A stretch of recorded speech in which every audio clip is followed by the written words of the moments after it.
가야의 무덤이 열렸다. 발굴이 진행 중인 이곳은 가야의 왕이나 지배층의 무덤인 가야 고분이다. 죽어서도 부와 권력을 지키고 싶었던 그들은 무덤 속에 많은 것을 함께 묻었다. 칼 같은 무기에서 토기까지 다양한 유물들이 모습을 드러냈다.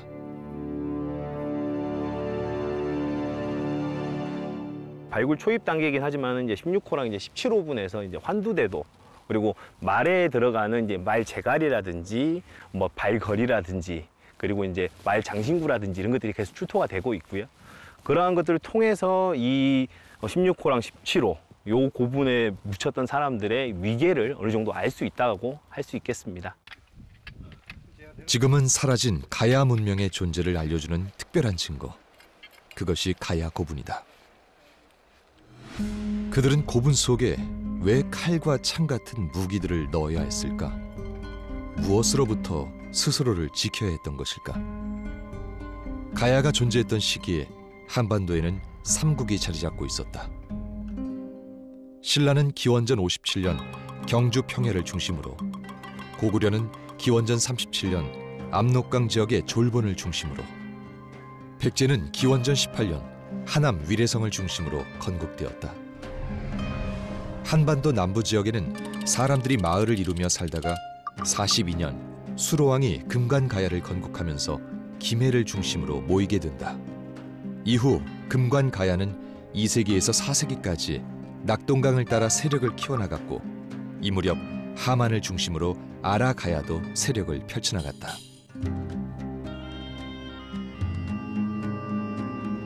강과 바다는 새로운 세계로 나아가는 길이다. 그래서 바다를 지배하는 자가 세계를 지배한다고 말한다. 낙동강과 김해 바다를 끼고 있는 금관가야는 물길을 통해 선진 문명을 쉽게 받아들일 수 있었다. 또 해상 교역로를 개척해 여러 나라와 교류하며 힘을 키워나갔다. 대륙과 바다를 잇는 중심에서 가야는 풍요롭고 풍족했다. 그럴수록 견제하는 세력은 늘어갔고 무력 충돌을 피할 수 없었다.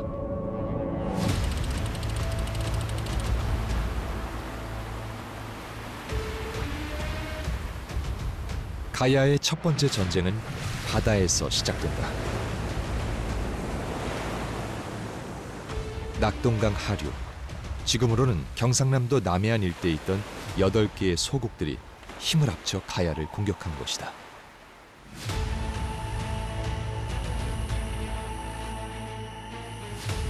가야를 공격한 8국의 이름이 다 전해지진 않지만 골포국, 칠포국, 고사포국, 사물국, 고자국, 보라국 등이 있었다.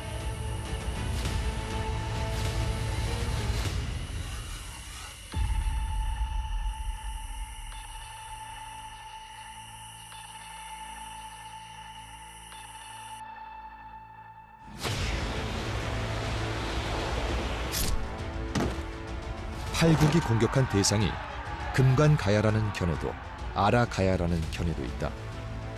분명한 것은 급부상한 신세력에 맞서 구세력이 일으킨 전쟁이라는 사실이다. 고대 한반도 남부에서 일어난 최초의 대규모 전쟁.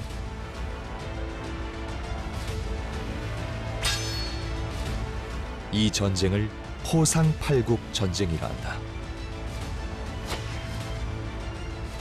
그렇다면 포상팔국은 어떤 나라들이었을까? 포상팔국은 논쟁이 가장 많기로도 유명한 그런 주제이기도 합니다. 포상팔국, 항구를 가진, 우리가 요즘엔 항시국가라고도 얘기를 합니다. 하여튼 항구를 바탕으로 해서 번영한 나라, 그런 나라, 여러 나라, 8나라들이 김해 서쪽에 있는 나라들입니다. 그런 나라들이 김해 금관가에 있는 나라에 도전하고 전쟁을 했던 그런 그 역사입니다.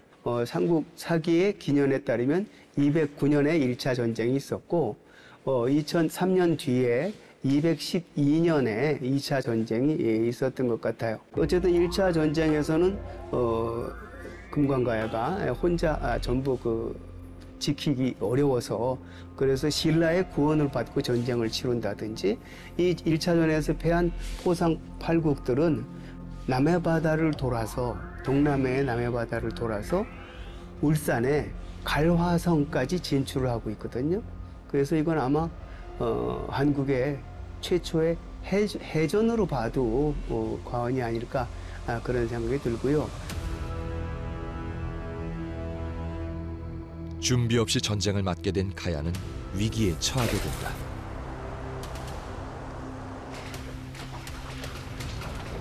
장군! 소국이라고는 하지만 너무 갑작스러운 공격인지라 더 이상은 버틸 수가 없습니다. 주변에 도움이라도 청하심이 어떠신지요?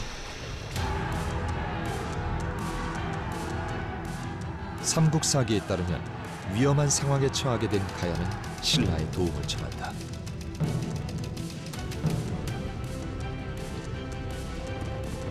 (10대) 신라왕이었던 내해 이사금은 태자 우로와 이벌찬 이음에게 군대를 주어 포상팔국을 토벌하라 명한다. 전쟁에 참여한 신라군은 포상팔국의 장군들을 죽이고 포로로 잡혀갔던 가야인 6천여 명을 집으로 돌려보내며 가야는 이 전쟁에서 승리하게 된다. 그렇다면 포상팔국은 왜 가야를 공격했던 것일까? 이 전쟁은 왜 일어났는가 하면 포상팔국들이 역시 해양국가들이라서 남해안의 해상 교역권을 틀어쥐고 있었던 이 사물국, 사천, 그리고 고성의 고자국 이런 나라들이 가지고 있었던 해상 교역권을 1세기 이후가 되면 김해가 그걸 다시 독점하게 됩니다. 그러니까 김해가 해상 교역권을 독점하게 되니까 이전부터 가지고 있었던 포상팔국들이 이에 대해서 반란을 해서 그래서 부딪힌 전쟁, 이걸 포상팔국 전쟁이라고 할 수가 있어요. 금관가야의 왕과 지배층이 잠들어 있는 김해 대성동 고분군. 고분 속에는 금관가야가 생산한 최고의 교역품이 있었다. 덩이쇠, 철정이 바로 그것이다. 금관가야는 철정의 해양 교역권을 움켜쥐고 있었고 포상팔국 전쟁에서 승리하면서 권력은 더 공고해졌다. 철을 생산해서 그 철 생산품을 철 소재로 가공한 것이라고 보면 될 건데요. 철 생산품을 철 소재로 가공해야만이 유통하기가 용이하게 되어 있습니다. 그래서 1호 대형 목강묘에서 철정이 100여 점이나 이렇게 부장되어 있다는 것은 그 당시에 아마 최첨단 기술이라고 할 수 있는 제련 기술이 금관가야에 녹아내려 있다고 볼 수가 있을 것 같습니다. 철은 불을 만나 새롭게 태어난다. 모양도 기능도 원하는 대로 바꿀 수 있다. 철은 인류 문명의 발전을 이끌었고 철을 얻기 위한 인간의 욕망은 끊임없이 갈등을 일으켰다.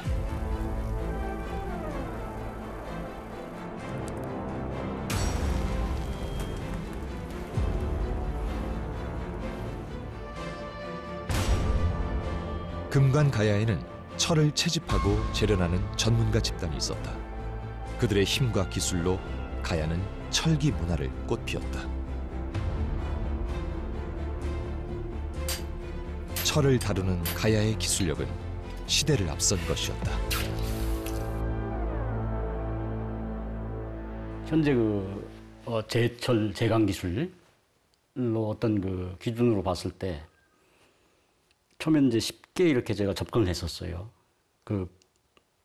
그런데 막상 이제 하다 보니까 이게 강철과 연철을 만들어내는 기술들, 그것들이 아주 교묘하게 그야말로 이 감탄할 정도의 기술이 숨겨져 있더라.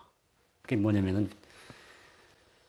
가야 사람들 특히 이런 이 판금을 할 때 여기 이제 결합하는 못 같은 거 이런 것들은 완전히 연철을 해야 되고 또 뭐 강철 같은 경우는 이제 칼날 같은 거 이런 것들을 만들어내는 그런 이 제작 기술이 아주 할수록 감탄할 수밖에 없다. 유물도 아주 무진장 철기 유물이 많이 나오고 그래서 항상 경외심을 갖게 됩니다. 전쟁에 필요한 무기류에서 철로 만든 농기구까지 가야 고분에서 발굴된 철기 유물은 부장량도 많았고 종류도 다양했다. 철을 다룰 줄 알았던 금관가야는 철 생산과 수출로 빠르게 성장해 나갔다.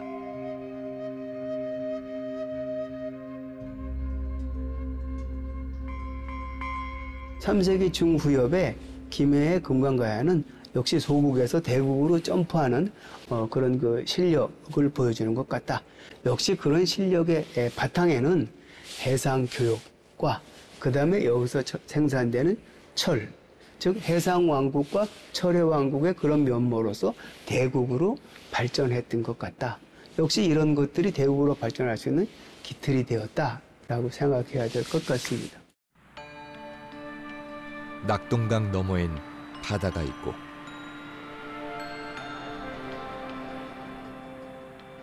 그 바다를 건너면 또 다른 세상이 기다리고 있다.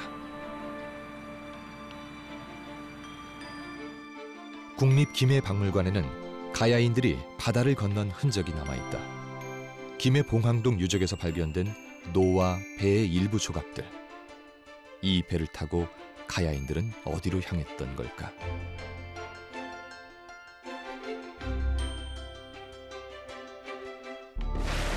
많은 양의 교역품을 멀리 빠르게 운반하기 위해선 배를 이용해야 했다.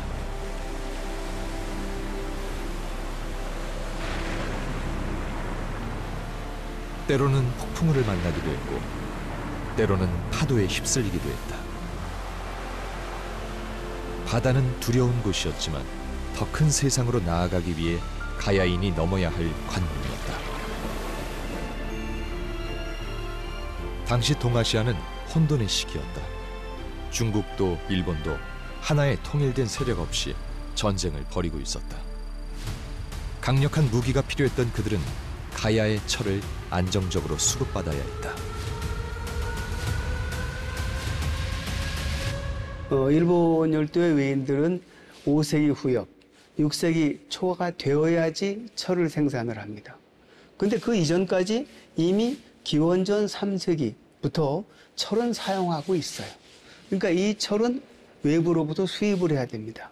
철 공급지의 첫 번째는 우선 가야였습니다. 그러니까 일본 열도 안에서 100개의 나라들이 있었지만 어느 나라가 가야와 백제의 철 자원을 독점할 수 있었느냐에 따라서 지금 일본 열도에 패자가 되느냐 못 되느냐가 결정이 되는 거죠. 역시 선진 문물, 해상 교육을 통해서 어떤 선진 문물을 누가 확보했는가에 따라서 그 역사 그리고 그 지역의 그 패권들이 결정이 되는 거죠.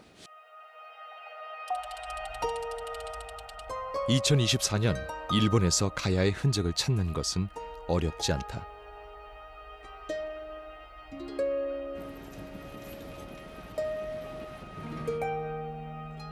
가야에 대해 오랜 시간 연구해온 고고학자 박천수 교수는 다양한 유물들을 통해 일본과 가야의 관계를 파헤쳐왔다.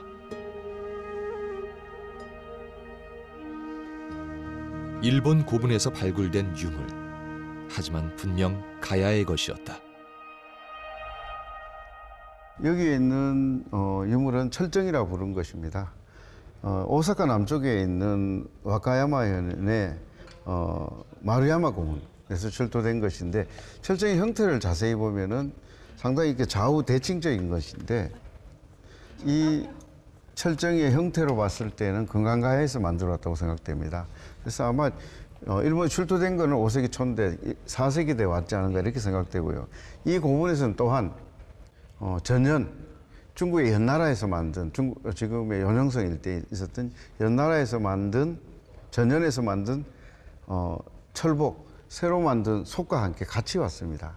그래서 4세기 때 금강가야가 철 소재를 일본에 수출했다는 것을 보여줄 수 있는 아주 중요한 자료라고 평가됩니다.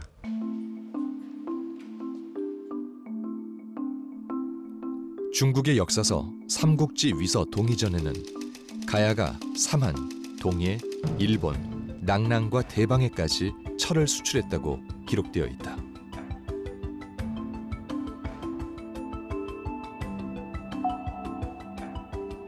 그렇다면 가야는 어느 지역, 어느 광산에서 철을 얻었을까? 한 남자가 산속을 헤매고 있다. 한 손에 자석까지 들고 2000여 년 전 철의 왕국이었던 가야의 흔적을 찾고 있다. 가야의 철 생산지가 대부분 건강가야 중심인 김해 창원 중심으로 확인이 되고 있습니다. 김해 열애리, 우계리 제철 유적, 그리고 하계리 제철 유적, 그리고 창원 복림동 제철 유적, 창원 성산 패총 야철지, 이런 건강가야 중심의 야철지가 확인되는 것이 현재 조사의 성과들이고요. 최근 들어서 이제 후기 가야인 소가야라든지 대가야에서 노도강산의 형태로 철 생산지가 확인이 되고 있습니다.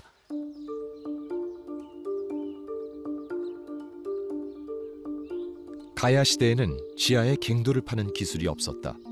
지표면에 노출된 노두광산에서 철광석을 획득했을 것으로 추정된다.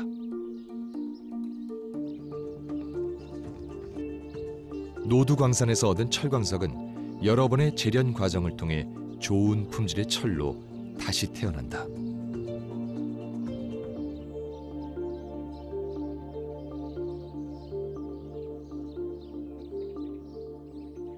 네, 여기는 고성 예성리 노두광산으로 추정되는 곳입니다. 실제 요 안반면이 철광석 자석 반응을 하고 있기 때문에 아마도 이 노두광산 철광석을 채취했던 곳으로 판단을 하고 있습니다.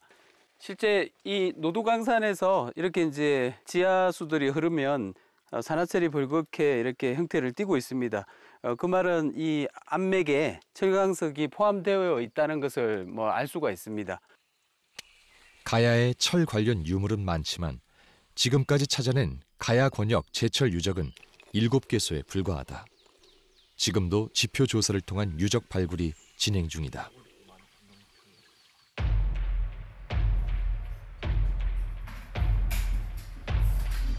가야의 철 생산이 가장 활발했던 시기는 4세기에서 5세기 무렵이었다.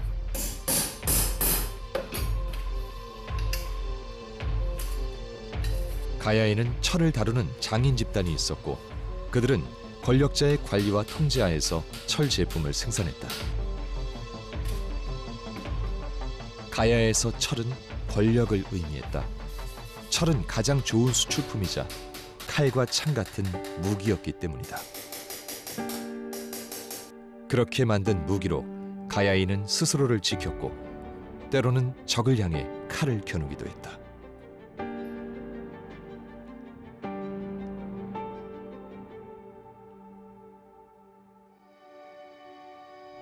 400년, 가야는 또 한 번 전쟁의 소용돌이에 휩싸이게 된다. 처음 전쟁을 계획한 건 백제였다. 백제는 금관가야, 외와 연합해 신라를 공격했고 위기를 느낀 신라는 고구려에 원군을 요청했다. 당시 동북아 최대 국가였던 고구려는 강력한 힘으로 영토를 확장해 나가고 있었다. 신라의 요청을 받은 고구려는 최강의 군대를 이끌고 남으로 향했다. 그 중심에는 고구려의 19번째 왕, 광개토 대왕이 있었다. 하늘의 신이여! 땅의 신이시여! 이 땅에 살아있는 모든 생명체이시여! 나 담덕이 고한다. 내가 선 곳이 곧 나의 땅이며 내 시선이 머무는 곳이 곧 고구려의 영토이다. 시작이 있으되 끝이 없고 나아감이 있으되 물러섬이 없다. 우리는 그렇게 앞으로 진격할 것이다. 동아시아 최대 정복자였던 광개토 대왕은 영토 확장을 위해 끊임없이 전쟁을 치렀다. 서안평과 요동의 철을 바탕으로 남진을 시작했고 신라와 오랜 숙적 관계였던 백제에게 칼을 겨누었다. 가야까지 참여하게 된 이 전쟁의 역사는 광개토 대왕비에 기록되어 있다. 400년 고구려의 왕이 보병과 기병 5만을 보내어 신라를 구원하게 됐다는 내용이다. 고구려의 남정에 맞서 백제는 왜 금관가야와 연합했고 고구려는 신라를 돕겠다는 명분 아래 실상 자신들의 영토 확장에 힘을 쏟고 있었다.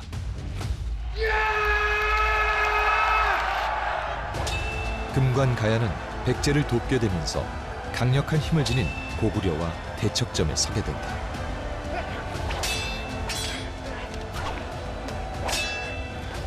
그대들은 어찌하여 이 승산 없는 싸움에 참여하게 되었는가? 백제의 꿰매에 넘어간 것인가? 아니면 진정 어리석은 것인가? 결국 초라한 최후를 맞이하게 된다는 것을 모르고 있었단 말인가? 고구려의 군사가 강하다는 것을 부인할 생각은 없네. 허나 우리는 우리의 뜻을 지켜 싸울 뿐. 군사의 수에서나 무기에서나 전쟁에 단련된 고구려의 기세를 따라갈 수 없었다. 결국 백제와 외, 금관가야 연합군은 전쟁에서 패하고 만다. 당시 고구려의 힘은 막강했다. 전쟁을 거듭할수록 고구려 병사들은 더욱 강해졌다. 고구려 안악 3호분 대행렬도 벽화 속 고구려군의 모습만 봐도 강력한 군대임을 알 수 있다. 고구려의 주력 부대인 계마무사는 갑옷으로 중무장했고 말에 마갑까지 입혀 철저히 보호하고 있다. 고구려와 가야의 전쟁은 시작부터 승패가 정해진 싸움이었는지도 모른다. 당시 고구려와 금강가의 무기 체계를 비교하면 고구려는 그 중장 기병으로 활성화된 그 특수부대가 활성화되어 있고 금강가야 같은 경우는 방어와 치안력을 위한 무기 체계가 발달을 하였습니다. 따라서 그 공성전에서는 고구려가 많은 경험이 있고 그 주력 그 부대가 활성화되어 있기 때문에 고구려와 그 금강가의 전투에서 고구려가 더욱 유리할 수밖에 없었던 상황이었습니다. 고대 국가로 성장하기 위해 전쟁이 빈번한 시기였다. 우수한 무기를 확보하는 건 생존과 직결된 문제였다. 자네, 그거 뭐한가? 무엇을 말인가? 그 고구려 군사의 찰가 말이세. 나도 그 이야기는 들었네. 우리가 가지고 있던 판각과는 많이 다르다지. 그렇더군. 우리도 찰갑을 만들어야겠네. 혹여나 발생할 수 있는 전쟁 때문에 우리 군사들을 지켜줄 갑옷을 만들어야겠네.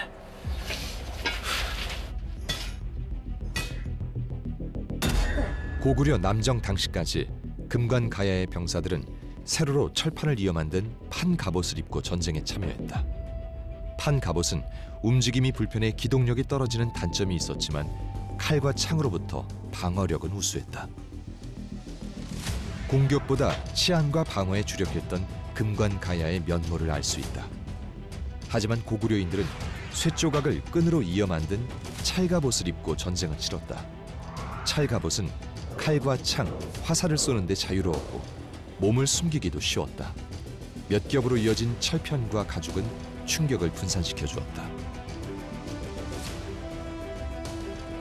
고구려와의 전쟁을 통해 가야는 찰갑옷의 실체를 알게 되었고 그것을 본떠 만들기 시작했다.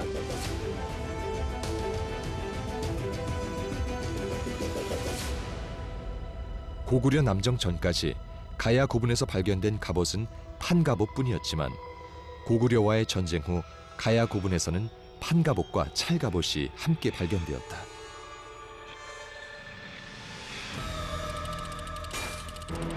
고구려와의 전쟁에서 패한 금관가야는 쇠퇴일로에 접어든다.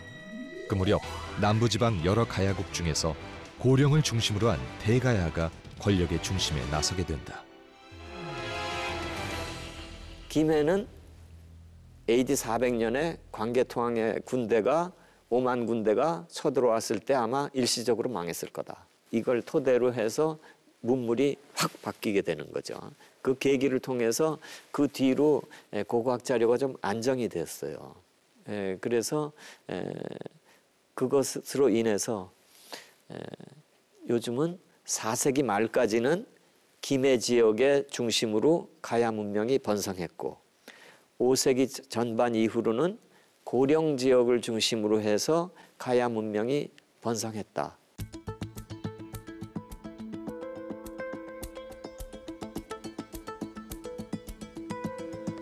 제 뒤로 보이는 곳은 대가야 왕들이 묻혀있는 고령 지산동 고분군의 모습입니다.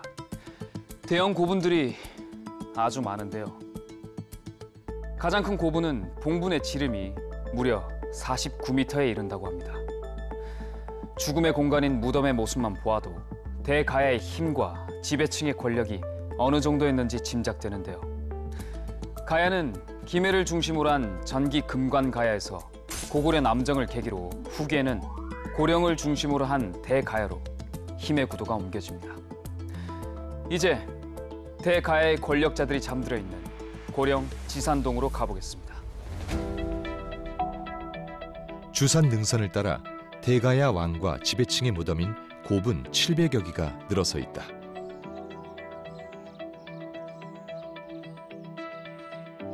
김세기 교수가 처음 이곳을 찾은 건 1977년. 발굴에 참여한 것을 계기로 그는 평생 대가야 연구에 매진해왔다. 1500여 년 전 가야 사람들이 남겨놓은 유산들. 그 속에서 가야의 비밀스런 역사가 하나씩 베일을 벗었다. 이게 가야가 우리가 지금까지 알고 있는 막연한 그냥 4세기, 6세기에 낙동강 주변에 있었던 조그만 나라, 그거보다는 생각했던 것보다는 굉장히 문화적으로 그리고 정치적으로도 발전했던 나라였었다. 본격적인 발굴이 진행되면서 그는 대가야의 실체에 또 한 번 놀라게 되었다. 5, 6세기 융성했던 대가야의 위상이 무덤 깊은 곳에서부터 모습을 드러냈다. 왕과 지배층의 무덤인 고분은 권력의 공간이었다. 죽음 이후의 세상을 위해 다양한 물건들이 부장되어 있었다. 가야 연맹의 동질성과 대가야만의 차별성을 담고 있는 가야 토기부터 금관과 금 장신구에 이르기까지 부장품도 다양했다. 5세기 말 전기 가야의 중심이었던 금관 가야는 고구려와의 전쟁 이후 쇠퇴해 부산 복천동으로 이동해 명맥을 이어갔고, 하만에는 아라가야, 고성에는 소가야, 창녕에는 비화가야가 세력을 키워나갔다. 합천 쌍책 지역과 남원 운봉 지역에도 가야라는 이름 아래 각각의 정치체가 존재했다. 그 속에서 대가야는 고령을 중심으로 북부 지역까지 통합해 세력을 넓혀나갔다. 가야라는 이름 아래 많은 정치 집단이 따로 또 같이 존재했다. 힘의 균형을 유지하며 수평적 관계를 이어나갔다.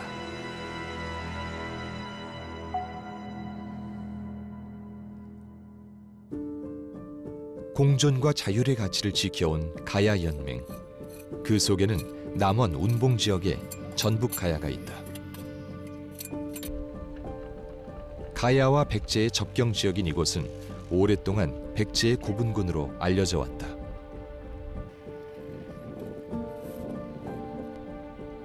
하지만 1989년 발굴 조사를 통해 가야식 석광묘와 가야 토기를 확인하게 되면서 가야 고분군으로 밝혀졌다.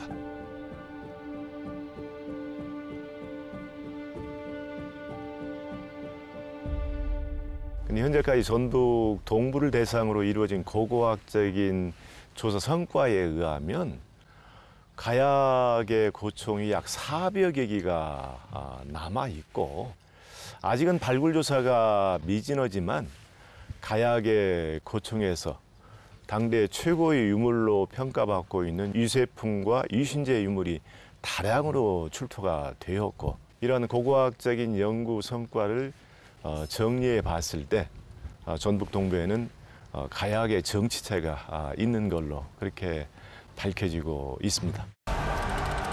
땅에서 바다에서 권력을 지켰던 대가야는 554년 또 한 번 전쟁에 휩싸이게 된다. 백제와 신라는 고구려를 물리치기 위해 나제 동맹을 맺고 유지해왔다.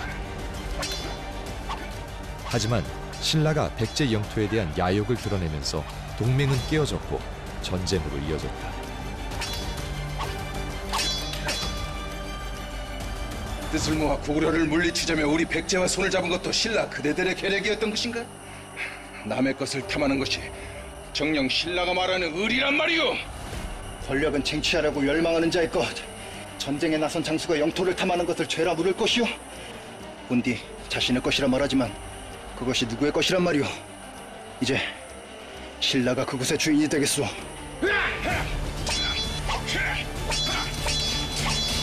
낮의 동맹을 신라가 깬 거예요.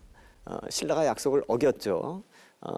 그래서 이 백제에서는 그 신라를 응징해야 된다는 여론이 아주 들끓었어요. 이제 신라를 공격하게 되는데 관산성 전투에 대해서 우리 삼국사기에서는 그냥 백제군이 단독으로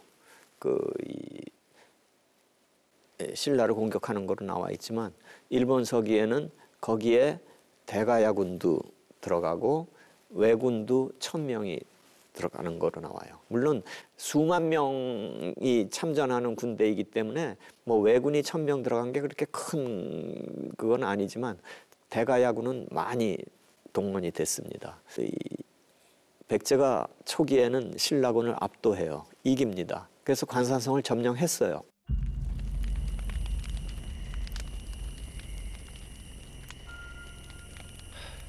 고래 싸움에 새우등 터진다고 백제와 신라의 전투 사이에 우리가 껴서 이게 무슨 고생이냐, 안 그러냐? 병사가 전쟁이 싫다고 하면 더 살아 뭐 하겠어. 그래도 백제가 승승장구하니 조만간 전쟁도 끝나지 않을까? 집으로 돌아가고 싶다. 아이들도 보고 싶고. 대가야는 왜와 함께 백제를 도와 이 전투에 참여했다. 체제를 정비하고 전쟁에 나선 백제는 승기를 잡았고 전쟁의 무대였던 관산성을 점령할 수 있었다.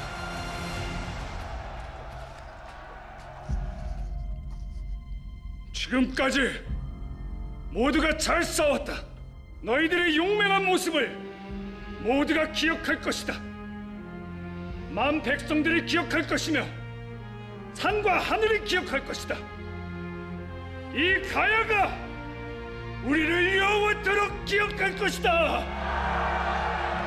하지만 전쟁의 승패는 쉽게 예측할 수 없었다.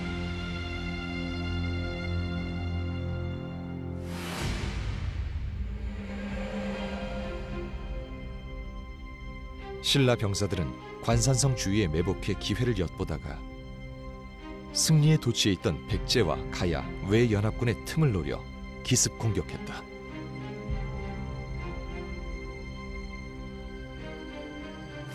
관산성을 공격하라!